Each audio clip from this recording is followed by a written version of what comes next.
Oh, mga kaibigan, shala, ito na ang ating part 2 ng ating mini vlog. So, for today's video, ayan, eto na nga. Malapit na nating matapos yung andayan or palapala ng ating mga tanim dito na sitaw sa ating farm.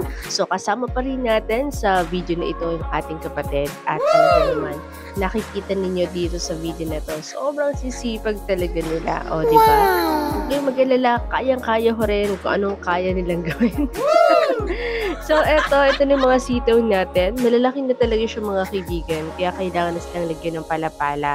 At para naman maging komportable ang kanilang paggapang sa kanilang palapala. At maraming bunga, di ba? So ayan, makikita rin natin ito yung pinapagawa nilang pinapagawa nating bahay-bahay.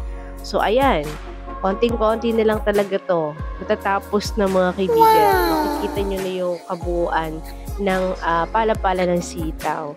Medyo matigas daw yung lupa pero sabi ko carry yan, mamaya may merienda kayo. Okay mga kaibigan, hanggang dito na lang ang video natin. Maraming salamat and see you on my next video. Bye!